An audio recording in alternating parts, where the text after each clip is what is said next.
Hello class 10th. Today we are going to start exercise 3.5 of Maths NCERT book. Question 1 is which of the following pair of linear equation has unique solution, no solution and infinite many solution? In case there is a unique solution, find it by using cross multiplication method.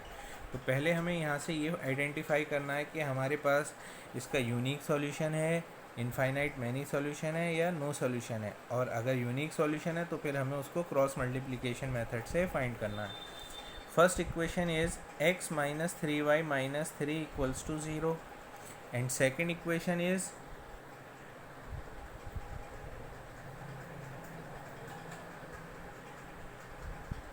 3x minus 9y minus 2 equals to 0. अब यहाँ से हमने a1, b1, c1 की value find की. a1 coefficient of x, b1 coefficient of y और c1 is constant. इसी तरीके से a2 coefficient of x in second equation, b2 coefficient of y in second equation and c2 is coefficient constant in second equation. तो अब यहाँ से हम क्या रेशो फाइंड करते हैं किसका, a1 अपॉन a2, तो 1/3. इसी तरीके से b1 upon b2 -3 upon -9 solve करेंगे तो ये भी 1/3 आ जाएगा.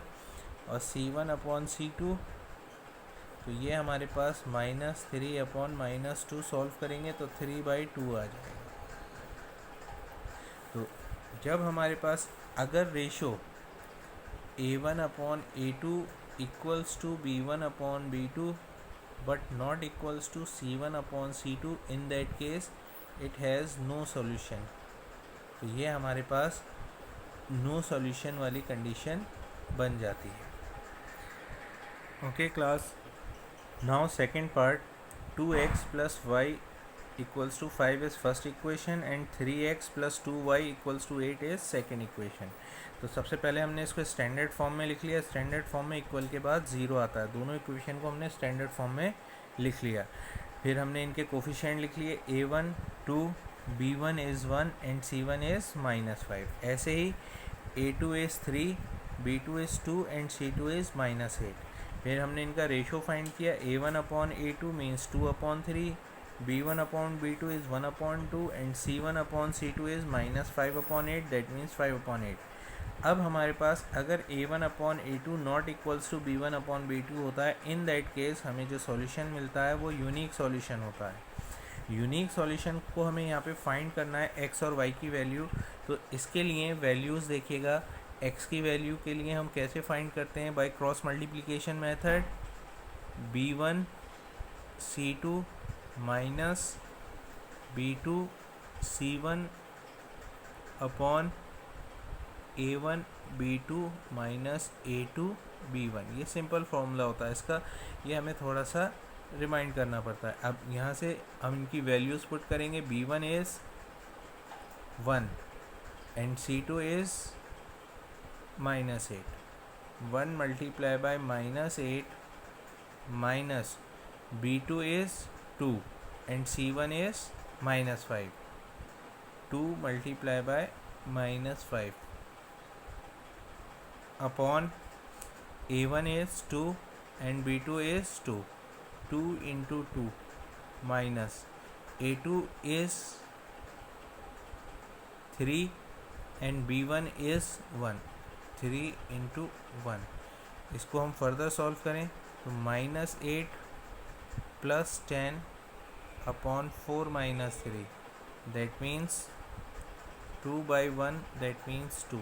ये हमारे पास किसकी वैल्यू आ गई, x की वैल्यू आ गई. ऐसे ही अब हम क्लास y की वैल्यू फाइंड करेंगे. तो y is equals to class हमारे पास होता है c1 a2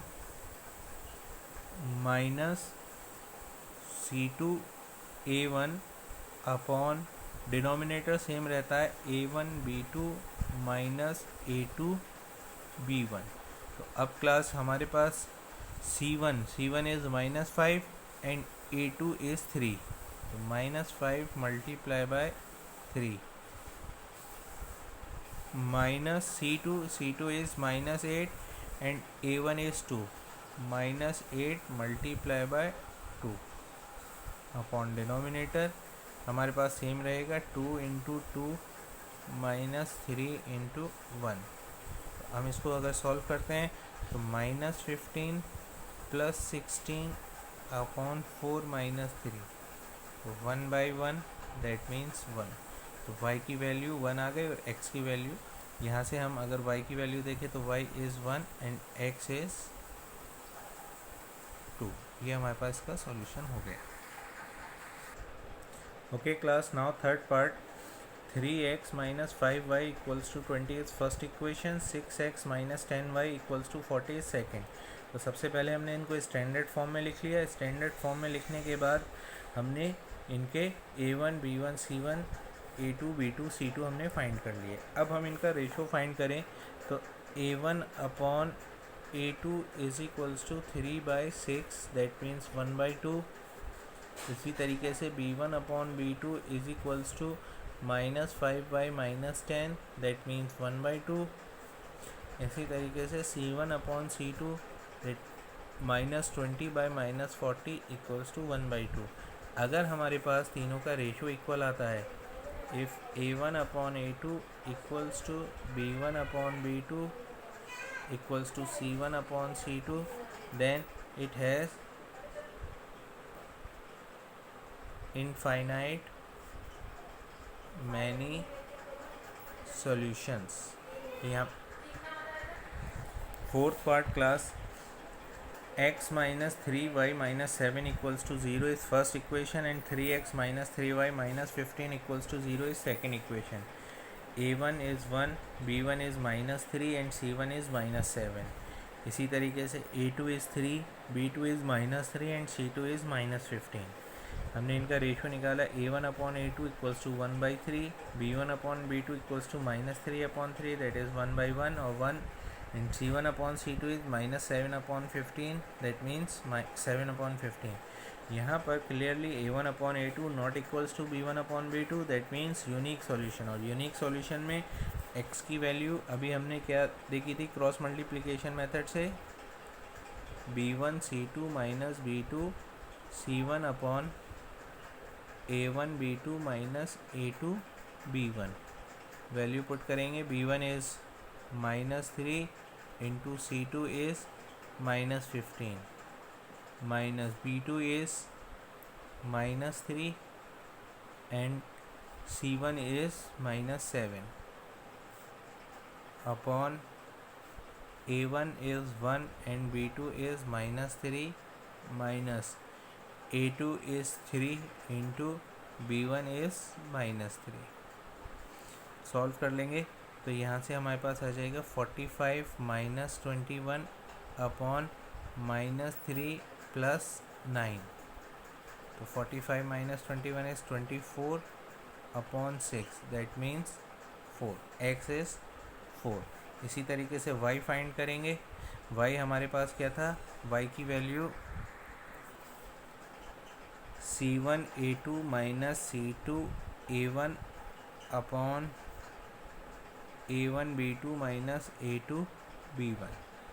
तो c1 is -7 into a2 is 3 minus c2 is -15 into a1 is 1 upon 1 into -3 -3 into -3 -21 plus 15 upon -3 plus 9। तो यहाँ से -6/6 दैट मीन्स -1। तो x की वैल्यू हमारे पास 4 और y की वैल्यू -1। ये आंसर कंप्लीट हो गया।